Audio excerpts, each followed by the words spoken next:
Assalamualaikum warahmatullahi wabarakatuh. Salam sejahtera selalu, salam budaya bersama channel Mencari Jejak 70. Kali ini kita akan menuju ke sebuah tempat bersejarah, yaitu makam Sunan Geseng yang berada di Dusun Tono, Desa Pandean, Kecamatan Piyungan, Sri Mulyo, Kabupaten Bantul. Ini merupakan jalan menuju ke sana. Nanti kita akan melihat sebuah bukit. Nah, kita nanti akan naik ke bukit sana.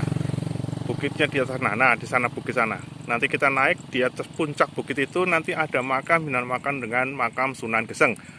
Untuk lebih lengkapnya, untuk lebih jelasnya, mari kita menuju ke sana bersama-sama. Salam Rahayu.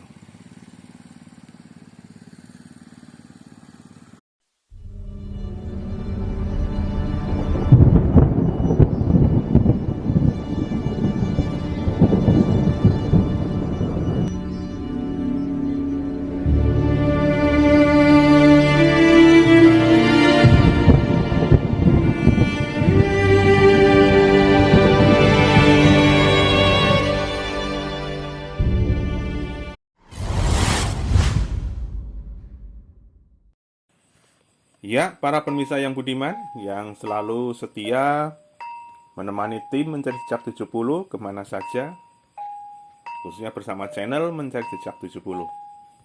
Sekarang kita dalam perjalanan menuju makam Sunan Geseng yang ada di Gunung Sentono, Jolo Sutro, Pandean, Kecamatan Piyungan, Kabupaten Bantul, Daerah Istimewa Yogyakarta.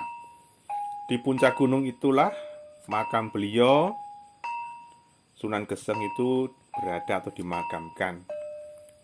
Jalan menuju makam tergolong bagus. Nanti kita akan menyusurinya. Lancar, bisa menggunakan moda transportasi apa saja, bisa menggunakan mobil pribadi dan sepeda motor. Namun, kontur jalannya saat mulai naik ke Gunung Sentono sangatlah curam.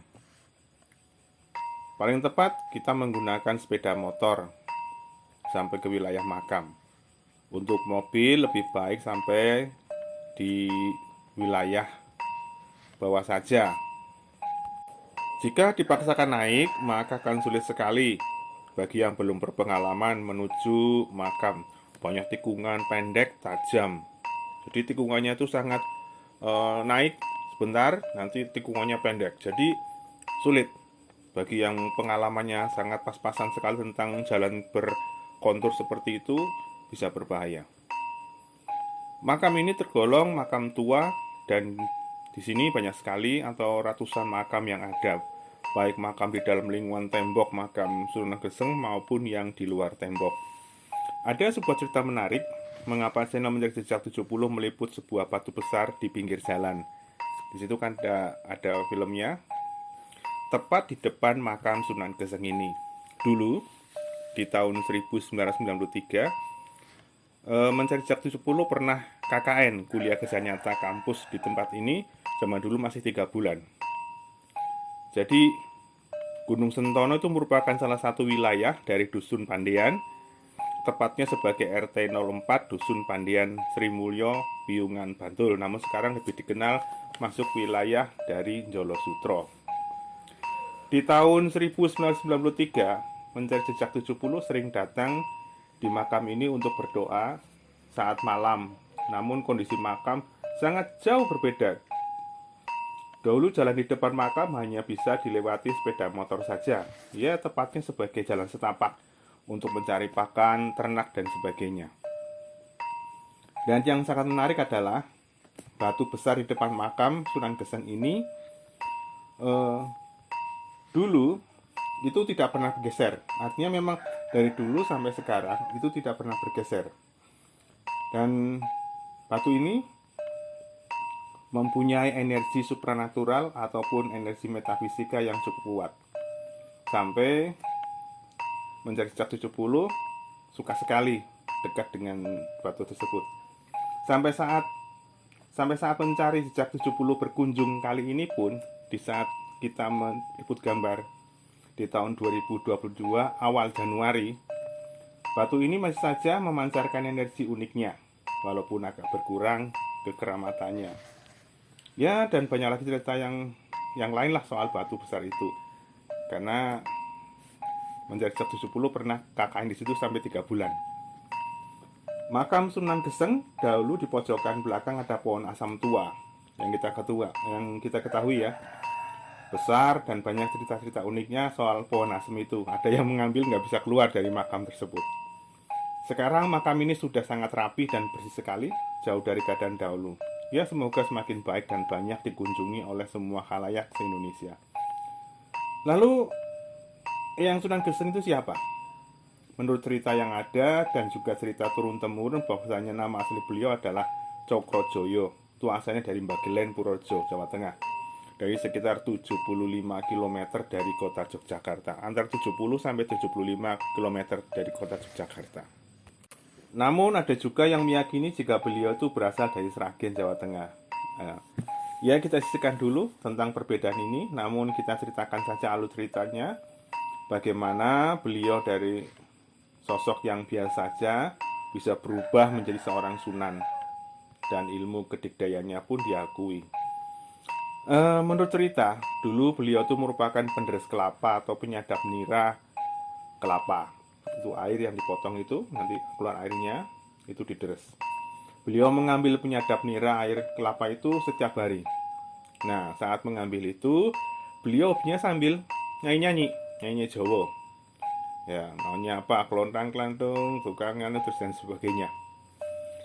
Suatu saat, Kanjeng Sunan Kalijogo itu lewat di bawahnya sambil berujar, berapa hasil yang dapat dari menderes kelapa? Nah, dan untuk apa uangnya? Nah, beliau mengatakan, ya saya kalau menderes kelapa, kalau uangnya lebih, saya bagi-bagikan kepada fakir miskin.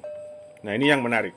Beliau jadi tertarik dan mengucapkan, kalau kamu mau, kalau lagu Jawanya diganti dengan menggunakan syair-syair agama, agar kamu kehidupannya lebih baik daripada sekarang. Nah, mulai hari itu, beliau itu kalau menderes kelapa sambil nyanyi dengan menggunakan syair-syair yang diajarkan oleh Kanjeng Sunan Kalijogo.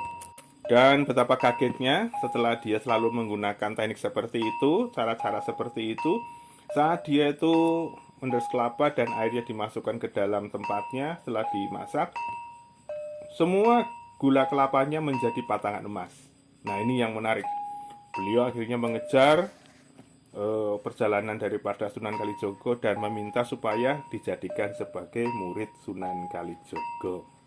Nah, selanjutnya menurut cerita bahwa beliau itu akhirnya disuruh untuk bertapa di tengah hutan sampai waktu yang tak tentu untuk menunggu tongkat yang ditancapkan oleh Kanjeng Sunan Kalijogo.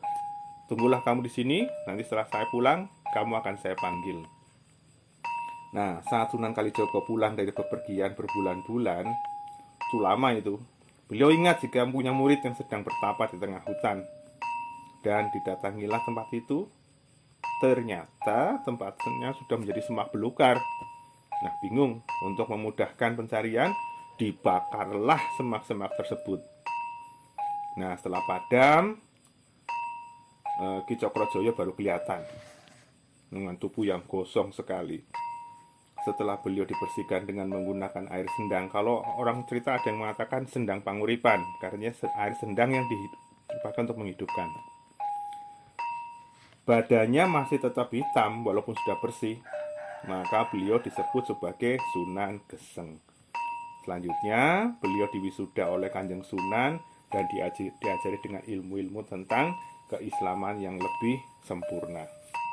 Nah, setelah Sunan Geseng itu lulus dari pelajaran-pelajarannya, beliau mulai mendakwahkan ilmu Islamnya ke berbagai tempat di wilayah Yogyakarta sampai ke wilayah kanan kirinya. Untuk murid-murid beliau itu bertebaran di mana-mana ya. Oh ya, namun ada sebuah keyakinan pula bahwasanya makam Sunan Geseng itu ada di banyak tempat.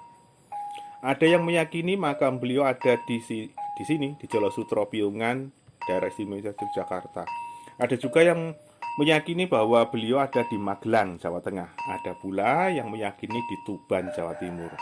Ya, semua kembali kepada diri kita masing-masing. Beliau juga mempunyai kisah menarik lainnya, yaitu tentang babat atau buku panduan dari Jolosutro sendiri. Bahwasanya Ki Cokrojoyo juga dipercaya murid Sunan Panggung atau Raden Watiswara, cucu Brawijaya kelima dari Mojopahit. Nah, kebetulan beliau dimakamkan di Dusun Kutan, Jatirejo, Lendah, Kulon Progo, daerah istimewa Yogyakarta. Itu makamnya ada di bukit di pinggir Sungai Progo. Dan itu ada anggapan masyarakat setempat bahwa Cokrojoyo adalah atau alias daripada Sunan Panggung. Jadi antara Cokrojoyo dan Sunan Panggung adalah kemiripan. Ada juga yang percaya jika Sunan Geseng juga ada di wilayah Magelang. Nah, di sebuah desa Tirto di kaki Gunung Andong, dekat dengan Gunung Telomoyo, Kecamatan Gerabak, Magelang, Jawa Tengah. Di sebuah puncak bukit dengan bangunan cungkup, itu ada Masjid Sunan Geseng. Terdapat di Magelang juga. Nah, itu untuk masjidnya ini di Purworejo juga dipercaya bahwa setelah beliau lulus, beliau kembali ke Purworejo. Itu jalan kaki melewati pegunungan menoreh.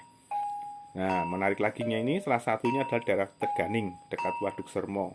Itu ada sebuah peninggalan Batur namanya.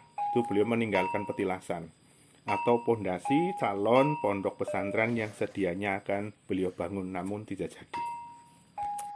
Jika para pengunjung sudah ziarah ke makam Sunan Geseng, bisa mampir di wilayah Piungan, Bantul. Di sana pengunjung bisa membeli oleh-oleh khas dari Piungan. Ada emping dari Pandean, geplak, bakpia, yangko, dan lain-lain. Atau bisa mampir makan kuliner, ada gudeg dan makanan-makanan khas yang lainnya. Itu di Bukit Bintang, enak. Dan Watu Amben di atas, jadi Patuk ke kanan itu namanya Watu Amben, tapi kalau Bukit Bintang di bawah Patuk, di atasnya kota Piungan. Agar sambil makan bisa menyaksikan kota Jogja dari atas gunung dan lereng. Wah, bagus, indah. Kita ketemu lagi di lain konten, lain kunjungan, lain tempat, dan lain suasana. Salam sejahtera selalu, salam damai, salam budaya, waras, warek, utuh bersama channel Mencari Jejak 70. Assalamualaikum warahmatullahi wabarakatuh. Salam rahayu, salam budaya, salam damai.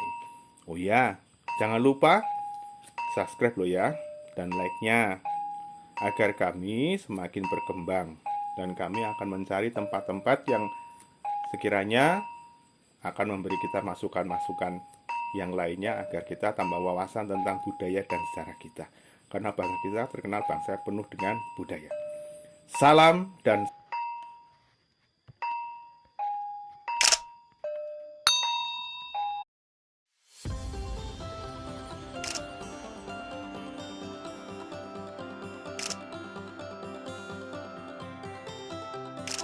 jangan lupa subscribe dan like-nya ya, agar kami semakin berkembang dan bisa mendapatkan informasi-informasi yang lainnya. Salam rahayu.